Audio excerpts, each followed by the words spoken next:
目前这部台北的 R129 300SL 大哥已经把变压盘回装，然后引擎发动了。那目前测试结果都还算顺畅，但是我们看到这3个表，最右边的是这个怠速马达这个怠速马达的这个表它没有在工作电压是0，中间的呢是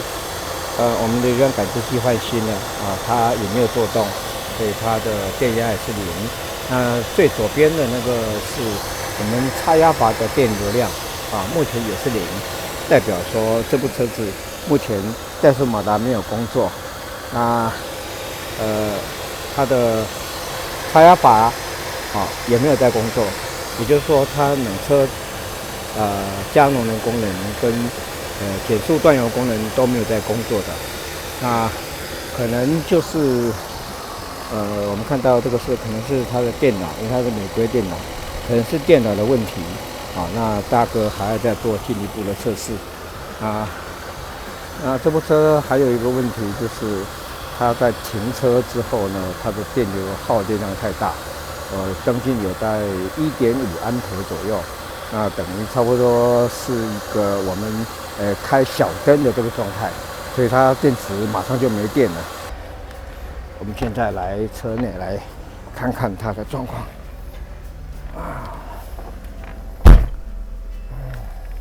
目前因为它是没有在怠速马达没有在工作，所以我们看它转速表目前大概在750、800那大哥把冷气打开，它电压表就会转速表就会降下来了大哥把冷气打开我们看到那个转速已经掉到500以下了，而且车子开始抖动那就是因为它怠速马达没有在工作没有提速，大哥把冷气关掉，它转速就会上来了，关掉了它转速又上来了大哥发现有个问题，目前我们看到它这个流量计右下角这个数值大概在1.4、1.6在那边跳动，因为它的代表我们这个回流量从这里的回流量，它回流量太小了而且加上我们看到这个下游式的压力上游式大概在6.6，下游式的话也应该在6公斤左右。那刚开始数值正确，那目前这个下游式压力越降越低，代表说它分油盘又堵塞了，就2次污染了。那它已经把油道又堵住了。那堵住的话，从这个流量在不足的情况之下，我们可以判断它的油箱是很有油泥跟杂质，可能铁锈，那造成它出油量不足。那出油量不足，那它里面的杂质跟胶质已经把喷油盘又堵塞了，所以大哥必须要把喷油盘再重新拆下来一次，再来重新检查，否则的话，以目前的这个压力差来讲的话，它的供油又会过浓了。这颗台北来的白色 R129的6缸分油盘，编号65559，大哥又拆下来了，因为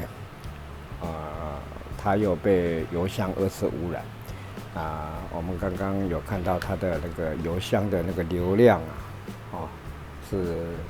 充分的不足，那表示说它的油箱里面有胶质跟其他可能铁锈之类的东西造成它的汽油的回流量不足，那把2次污染了我们这一颗分油盘。我们现在再来做一次测试看它污染的情况是怎么样。大哥打开电源，打开定时器，时间设定1分钟。好，开始。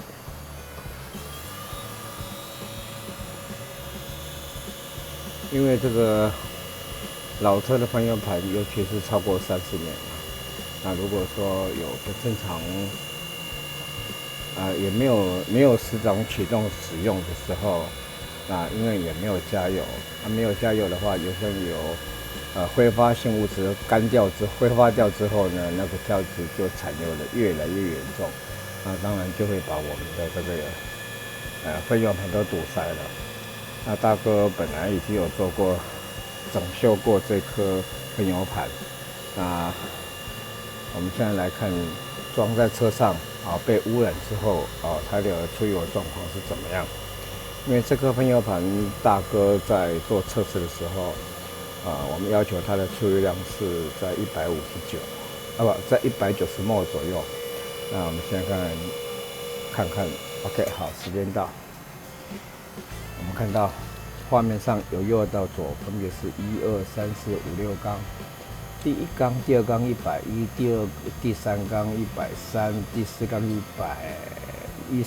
第5缸只剩70，第6缸140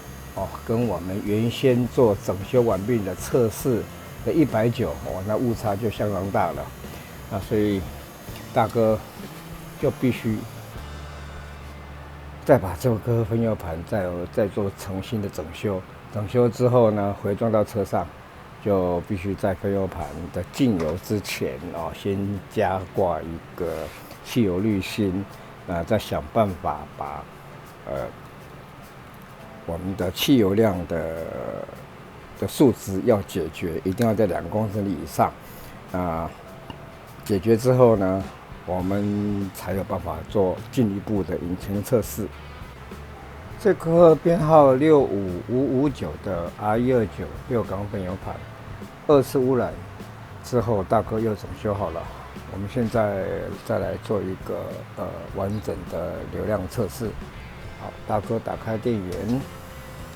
打开定时器，时间设定1分钟。好，开始。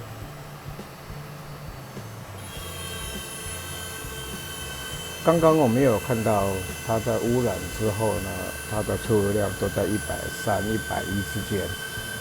是算相当严重。那大哥只好又把它拆下来整修。整修过之后呢，就必须要把它的分油盘进油的这个地方进油的这个地方就必须要再加装汽油滤芯，然后再想办法疏通油箱下来的出油量。那等出油量能够达到我们要求之后呢，我们才能够做一个完整的测试。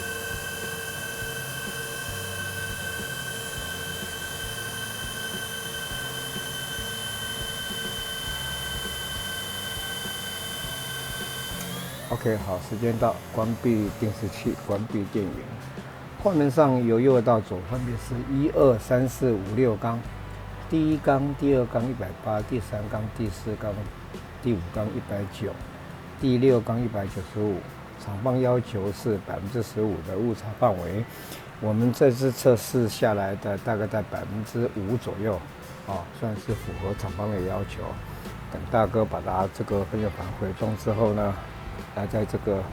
个地方就必须要再加装进油油管，加装汽油滤芯。